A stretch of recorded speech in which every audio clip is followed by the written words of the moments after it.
Oh, lost in space and time for over 10,000 years on a mission they were never meant to return from. Aaron, we have returned. What? We're here? The Comic Shop does a podcast live. We're the lowest energy comic book based and pop culture podcast you're going to find in upstate New York. Doctor. Woo! Everything broke. We've got a baby here. We threw out our material last minute. Look, it's baby's first podcast. Aw, adorable. Goose, stay on the mic. We're going to do a countdown clock to see how long it takes before she scream cries. You're just like your father, not staying on the microphone. We're also here with a couple special guests. We have special guest Martin. He's still counting Sheryl Crow because we didn't update anything today. Why would we? Oh, doctor. Let's not move that. Oh, I'm still Michael Draven. Awesome. You are still Michael Draven. It's all right. Wouldn't you be? Follow me on Instagram. It's all about the yep. production values, folks. Broccoli. No, I can't even change your name today, so I don't know. Oh, it's going to be a rough one. It's going to be a rough some one. broccoli. Yeah. We're here with Cecilia, too. Cecilia's hanging Yep, out in the Miss background. Cecilia. She doesn't want to say anything. She doesn't. No. I like your choice in shirt.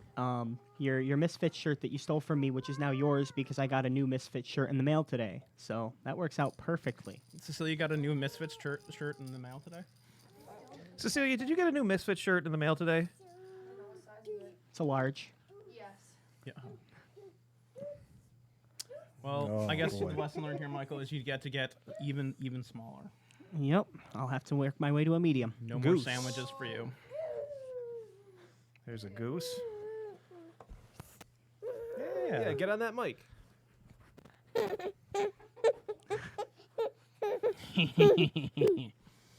That's a good one. All right. Martin, do we want to talk Flash movie? Not really. No? Are you done? I want to talk about I Saga. drawed the picture, but I didn't finish it. Look, everybody. I'll draw the picture. Oh, that's good. We can't see that. Oh, boy. This is a great episode. Oh, boy. I thought for sure she wouldn't be able to do anything. Martin. Mm-hmm. What do we here. do? Do we bail? Don't bail. We have to at least talk about Battle Chasers first. I didn't read Battle Chasers for nothing today. All Yeah, right. if they made us read that crap, we should have to at least talk about Battle Chasers. Martin, explain what Battle Chasers is. It's crap. It's it's It's a TNA book from the 1990s that only redeeming quality is its original penciler. Story's lame. the story is lame. The It's thing that made you wanted to read the book in the first place is missing. Yeah, Yes, exactly. I haven't really done anything with Battle Chasers, obviously, but I finished the Well, issue you 10 weren't today. you weren't born yet when it I came out. know. Don't So Battle remind Chasers me. is a book from the Cliffhanger imprint from Wildstorm. It was started by Joe Madureira, J. Scott Campbell, and Humberto Ramos. They each had a flagship. They each had a book. Battle Chasers ended up being the flagship, most popular book. It had a track record of being horrifically late. This was supposed to be Image Comics 2.0. It was Yes. supposed to be the next wave of like mid 90s talent coming over 5 years or so after the initial wave of Image, and like these were going to be the hot new things. And they decided to emulate the one thing that Image did most wrong, and they had a horrible release schedule. Yeah, and I think they made a big point about that too. Like, oh, this isn't. We've learned from our predecessors' mistakes. We're not going to do this. We're going to get ahead of the schedule, and the exact same thing happened. Yeah, I can't. Yeah. So sometime like, did it make it 2000 that the last issue came out? The last issue came out was 2000 or 2001. It was been 22 22 years, so Yeah, 2001. 22 years, and they finally are getting back to the story. They're going to resolve the cliffhanger and continue an ongoing story. There is a question in the chat. Who is on Martin's hat? Oh, that is the real Flash, The real Flash. the only Flash that matters, What about the one from the the only one that matters currently. one from the night? John Wesley Shipp. We like him too. Okay. So Battle Chasers goes 9 issues, and just disappears for 22 years. Yes. And somehow they've come back with issue 10 after that time. Again, missing that Joe Madureira art. Desperately missing that Joe Madureira art. And you got a little recap thing here, but like, It's an awful recap. yeah, it's the story. We don't like to poop on creators here, but No. the Battle Chasers book is very pretty for what it was at the time. Yeah. And this is just the art is suitable, but it's not. It's not lush. Yeah, and I was wrong about. I said I enjoyed the muted tones and the coloring. Yeah, it's awful. No, when I went back and looked at the actual book Yeah. a few minutes ago, I was like, oh boy, that's Feels like a lot is Part of the missing, right? world was It, so it does. vibrant. It yeah. really does. But also the recap page, they could have easily done in story a lot of that, and it would have made the actual story a little bit more meatier. You know, A little bit more Claremont gets a lot meteor. of crap for like putting intro into the dialogue and Yeah. and the caption balloons and stuff to get people up to speed, but it is more natural and more exciting than just the text. Yeah, I mean, it's Right, Lucy? explain who the character is as we go along. Well, the other thing is, you don't have to print a 32-page comic. Yeah, It's been 22 years. You can do a 48-page comic. Yep. And take Battle Chasers 9, cut that in there, cut a big like for waiting 22 years, you can do anything you want at this point in time, and they kind of not cut the corners on that, but like it just seems a little cheap. excuse This you, is- Aaron. Is the baby farting? No, that was the pleather seat. Ooh, just be- Cecilia. yeah, just be careful. Touching the computer down there. Yeah, no, I don't want her to get hurt. It'd be horrible if she unplugged the computer. Oh, we're gonna Goose. Goose, the goose is on the loose and making all kinds of havoc. Hey. So there is very little story in this 10th issue. Is it one? Yeah. Yeah. In the 10th issue, I don't think, Michael, was there anything in there that made you fall in love with any particular character? No. I liked the concept design of the Shogun looking character, the big green robot guy. I can't remember his name, of course. Yes, thank you. But other than him being really cool looking, I feel like if I had waited the length that everyone had to read this book, I would be very, very disappointed. Because it's just a connection piece. Yeah, There's no meat to it. it kind of just it leads you into however many more issues they're going to throw at us, which is fine. You know, people deserve money, people deserve this, that, whatever. But if you're gonna make people wait for a long okay, time, the baby is now working our sound effects unit. Ooh, This awesome. is exciting. I will allow her to do that. Maybe a giant fox will distract her. Maybe, maybe not. But either way, Are sound effects going through? if I had Yes. waited, There it is. yes, good. Oh, what? it's DJ really- baby. It's really, I couldn't even tell what was going on. So Yeah, that's chaotic. keep talking. Yeah, keep Ooh. going. Okay. If I had waited the 20 however many years to read this comic just to have it be more cliffhangers, I would feel very, very lied to as a longtime fan of the franchise. I think that's the message I learned from this book today. Maybe that, and if Joe Mad is going to script the book, you could flesh it out a little bit more. Maybe like you were saying, or we were all saying earlier, you could add that dialogue into the actual book itself from the very beginning. That whole big long paragraph explaining all the characters could have lended itself better in the actual comic. And if there's one thing Joe Madureira is known for, it's his skillful writing. Dialogue. Yep, I'm sure. Do we know if any of this ties into the video game property that he did at all? Because he did I leave to don't do a Battle know. Chasers video game thing that finally was released on Steam maybe 5, 6, 7 years ago. And I think it was baby on the sound effects unit. I think it was very well received. That it was just a kind of a generic JRPG. Like all he wanted to do was make Final Fantasy Right. again, and he made Final Fantasy again. And there's nothing wrong with that. But I'm curious if we should have done some more research to see if this actually ties into the video game at all. I almost don't think it does. How's that going? Is that good? Is that a good thing to tug on? You can swap I don't know. All right, we're gonna swap babies here. Hey-oh, baby That's transition. the same baby. Transition. Yeah, can't I want to fool go back us. to the colors because I do think the colors on.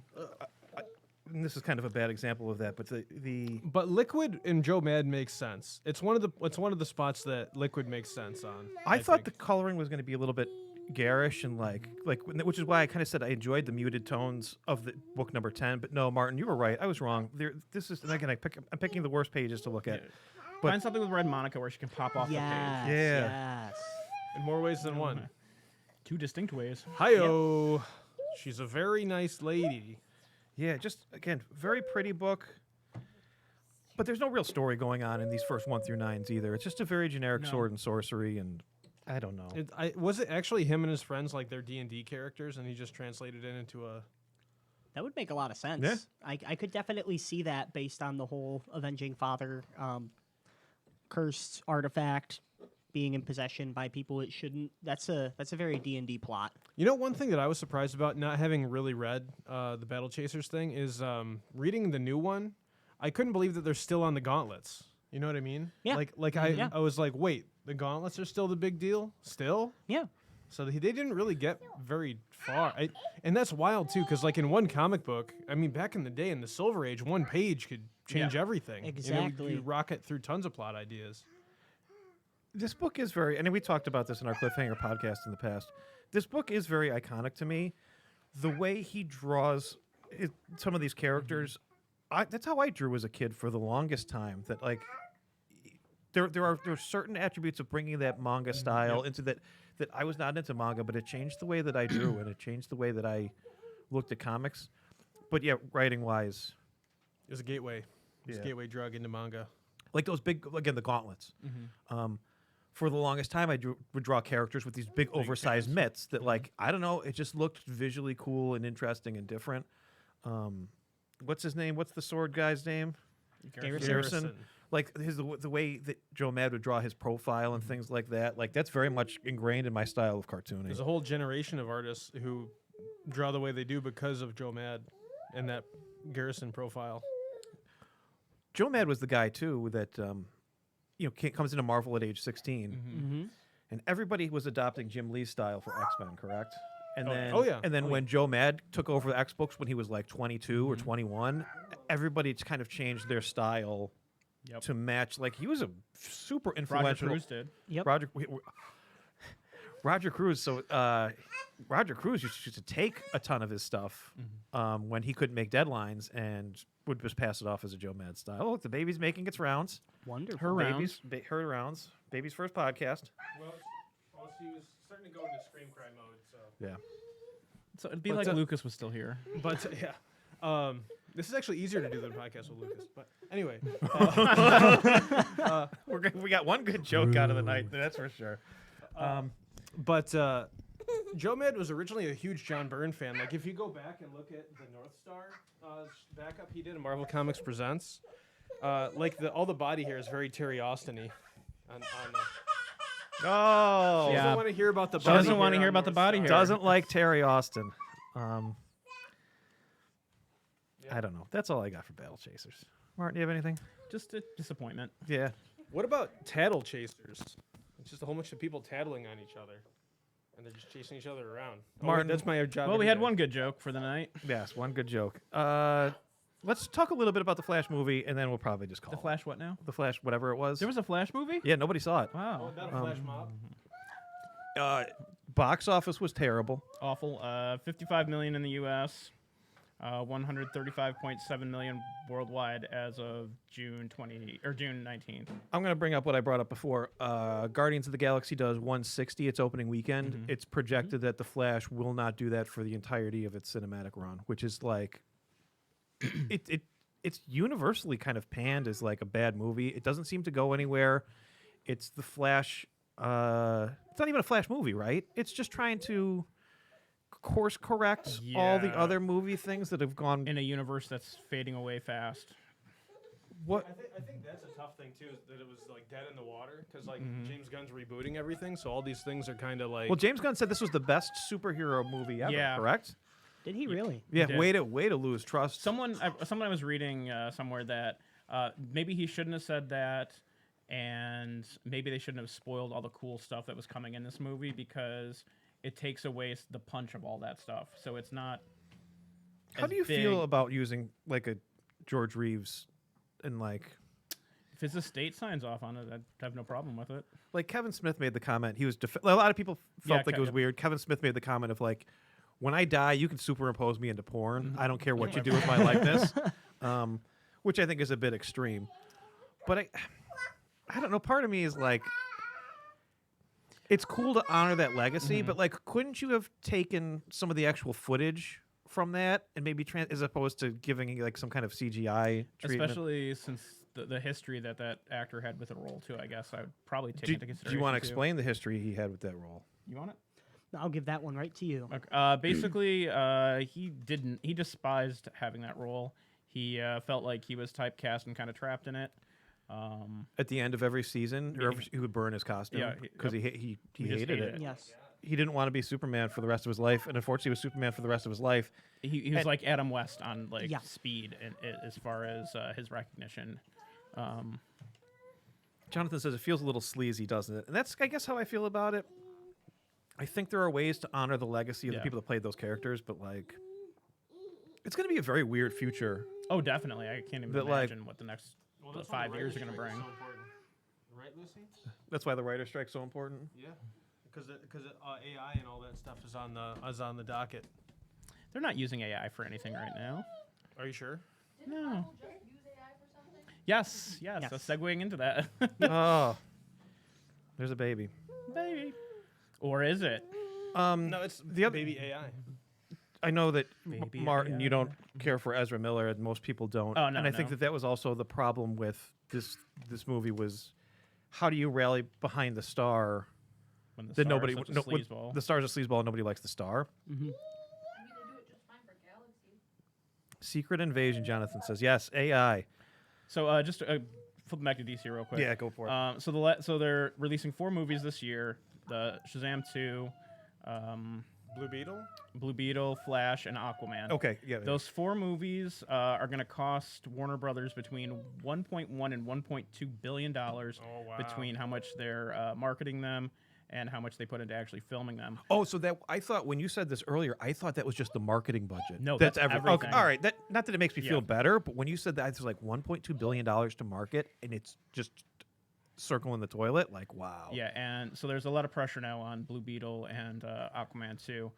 Although the first Aquaman is their highest grossing film worldwide, Yeah. according to this chart in front of me.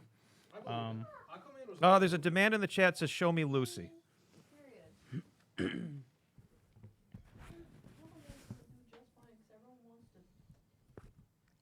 Thank you, Lucy. Do we have anything else? Is for Jason any- Momoa? Sorry, go ahead. No, I was just gonna ask if Jason Momoa was reprising his role for this next Aquaman movie. Yeah, Yeah. Okay. All right, then yeah, it'll probably be fine. and Amber Heard's there too. Amber Heard's gonna be there. Yeah, Oh, maybe this movie won't love go so her. well. she's a very nice lady. Yeah, yo, Lucy, you got it. They got the Aquaman here and the Wonder Woman there. AI. Let's do AI real quick, and then I think we're calling it. What is AI? Sounds good. Artificial intelligence. So big controversy with Secret Invasion. Premiered yesterday. I guess I'm doing a terrible job. I'm not in my right spot today. I'm not looking at the camera. The baby's distracting. I'm sorry. This is a weird one. The best audio. he's we've high ever on had energy the show drink. I tonight. did a whole bunch of other stuff and all whatever. You guys don't need to hear my woes. But AI introduction to Secret Invasion that nobody knew about. Yeah. That's kind of, I mean, they said though they want to make it look fake and whatever, and like it Scroll-like, fits the, yeah. the Yes. theme of the show, Yeah, like it look- which to me is total BS because you could hire an artist to do that. Yep. You Yep. can do what's it called? A morphs, where you just morph from one thing to the other. That's been going on. Animorphs. Yeah, you can do animorphs. Yeah. They had a What- great tie-in serial. Did Hi- they really? Yeah. Hire the animorphs people.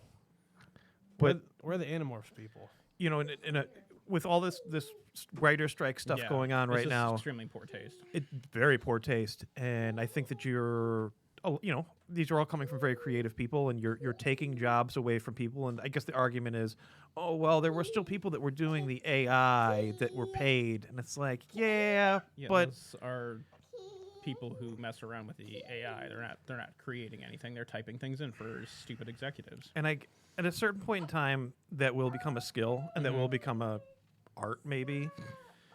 But I think right now it just looks really bad to all of the creatives involved. Like it's a big middle finger to, we don't have. To me, it's a we don't have to pay you. type. Especially Right, when you right. come off of She-Hulk. Oh yeah, we were like you talking about the credits. yesterday, The up in credits front. in She-Hulk. The credits in She-Hulk. I don't know if you remember those, but it was all courtroom illustrations, Oh wow. done by an artist. But it was she, and then there were gags in there too. That like if they didn't have a gag for the show, like couldn't fit in the show film wise, you could have a courtroom gag with the sketch at the end. Oh, okay, that's So a very great. clever way of using an artist to create art that, again, great credit sequence. Yeah. Tied into the shows, ties- just like they could have done for the awkward art of the Secret Invasion. But instead, they chose to go this AI route, which is, again, the timing of everything looks really gross. The fact that it wasn't disclosed ahead of time, Yeah. I don't know. It feels like you're doing them dirty. But anyway, Dirty like a diaper. we do have. Do we want to debut AI Michael Callie? Yeah. I would, yeah. Okay. We have hired, or I have commissioned, an artificial intelligence. For this is AI Michael Callie, and Michael AI Michael Callie, how are you today? I think I'm doing all right.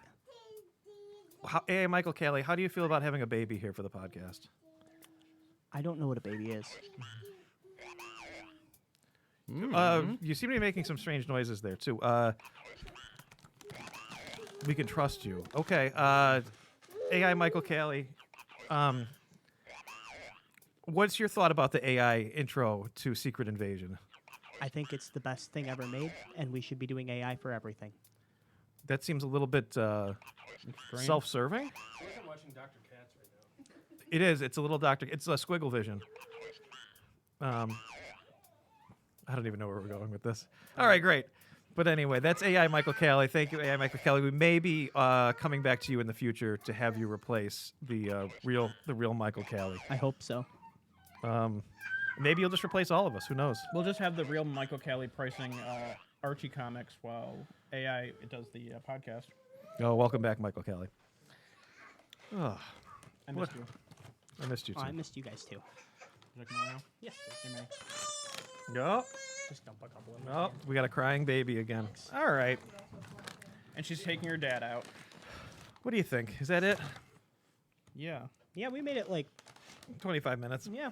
With a baby and with all our equipment breaking and me changing spots and not having any idea where anything is and trying to implement new sound effects that didn't work. No, I Plus, think Ezra it- Miller great. punched you in the face, so.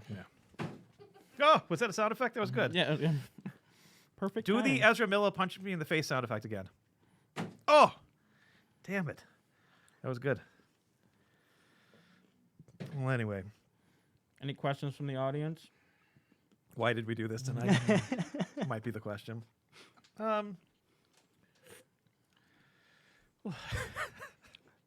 Mark.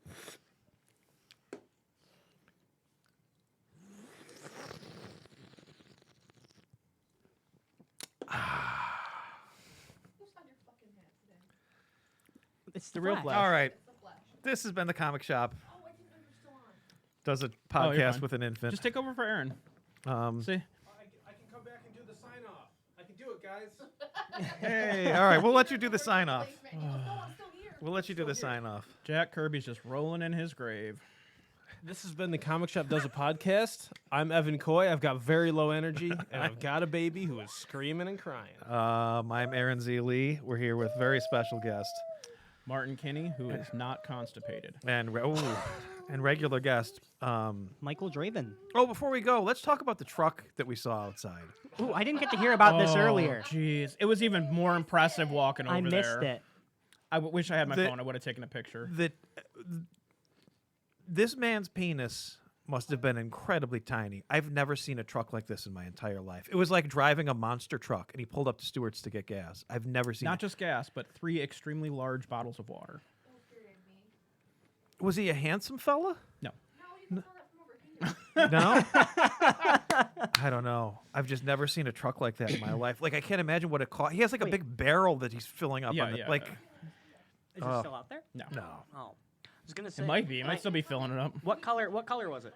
black. Oh man, It's like a commercial vehicle, but then you realize the longer you stared at it, Yeah, that's what it looked. Yeah, it looked like a dump truck or something. But then it was With a just stupid paint job. Did somebody say dump truck? Yeah.